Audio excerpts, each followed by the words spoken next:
A few moments later. Assalamualaikum warahmatullahi wabarakatuh. Saya akan membahas mengenai masuknya Islam ke Eropa dan kontribusinya bagi kebangkitan Renaissance Eropa. Yang pertama yaitu masuknya Islam ke Andalusia atau Spanyol.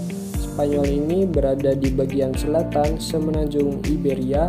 Spanyol dikenal dengan nama Andalusia. Penamaan ini berasal dari kata Vandalusia yang berarti negara bangsa Vandal, karena di wilayah tersebut pernah dikuasai bangsa Vandal sebelum dikuasai bangsa Gothia pada abad ke-5. Wilayah ini berhasil dikuasai Islam oleh penguasa Bani Umayyah, yaitu Khalifah Al-Walid bin Abdul Malik yang merebut tanah semenanjung dari kekuasaan bangsa Gothi Barat. Islam masuk ke Spanyol pada tahun 711 Masehi melalui Afrika Utara di bawah pimpinan Torik bin Ziyad. Islam masuk ke Eropa juga melalui Sisilia yang berada di pulau di Laut Tengah bagian selatan semenanjung Italia yang dipisahkan oleh Selat Messina. Sebenarnya penyerangan terhadap Sisilia pernah dilakukan pada masa Walid bin Abdul Malik.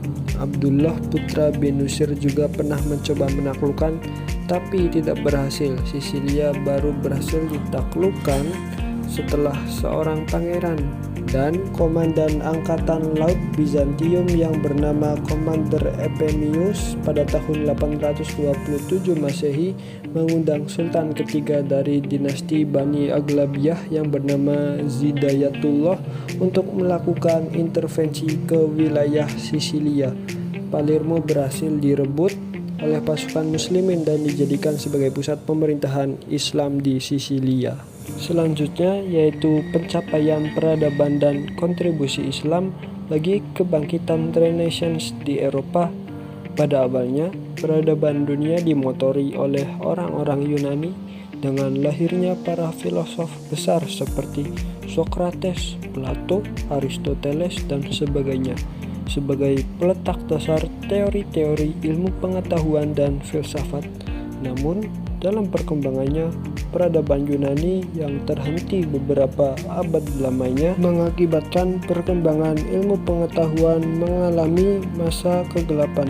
Akan tetapi, dengan lahirnya pemikir-pemikir Islam pada masa klasik, mulai menerjemahkan peninggalan-peninggalan Yunani ke dalam bahasa Arab yang melahirkan filsuf-filsuf Muslim yang memegang peranan penting dalam sejarah perkembangan pemikiran Islam, seperti Al-Kindi, Al-Farabi, Ibnu Sina, Al-Ghazali, dan Ibnu Rushd, serta lahirnya pemikir-pemikir Islam dalam berbagai bidang ilmu pengetahuan seperti Al-Biruni, Al-Khawarizmi, Jabir ibn Hayyan, Ibnu Khaldun, dan sebagainya.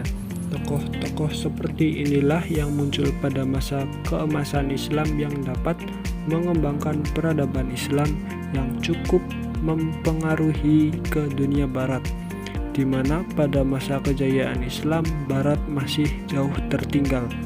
Para ahli sejarah kebudayaan Islam menyimpulkan bahwa ada 4 ciri yang menyebabkan peradaban Islam dapat mempengaruhi peradaban Eropa, yaitu yang pertama adalah aktivitas kerajaan. Yang dimaksud dengan aktivitas kerajaan di sini ialah usaha langsung para raja untuk mendirikan lembaga penerjemahan buku-buku asing, mendirikan sekolah-sekolah tinggi, mengeluarkan dana untuk penulisan buku-buku ilmu pengetahuan seperti yang dilakukan oleh Khalifah Abbasiyah, yaitu Al-Mansur, Harun ar-Rasyid, Al-Ma'mun, dan Al-Mutawakkil.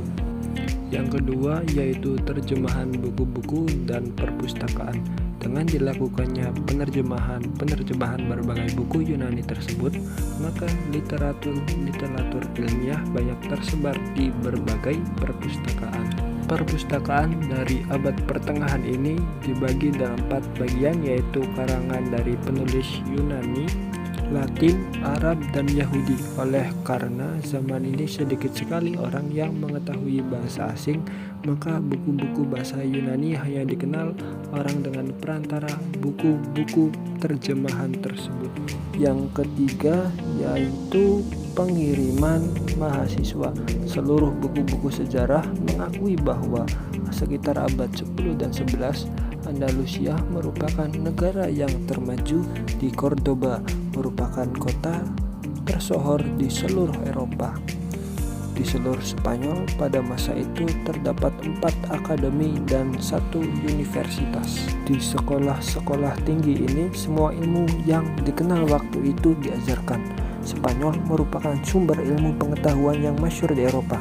Mahasiswa-mahasiswa mengalir ke Spanyol dari Perancis, Italia, dan negeri-negeri Eropa lainnya untuk mendalami ilmu pengetahuan, kedokteran, ilmu alam, ilmu filsafat, dan lain-lain, yang kemudian para mahasiswa-mahasiswa ini menyebarkan ilmu-ilmu yang mereka dapatkan ke dalam negeri mereka sendiri.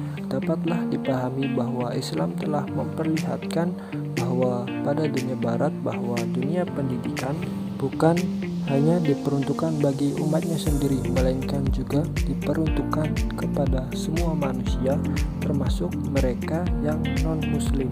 Pada sisi lain, Islam pun memperkenalkan kepada dunia barat tentang bagaimana ilmu itu dijunjung tinggi dan bagaimana pendidikan itu dibangun dan dibenahi.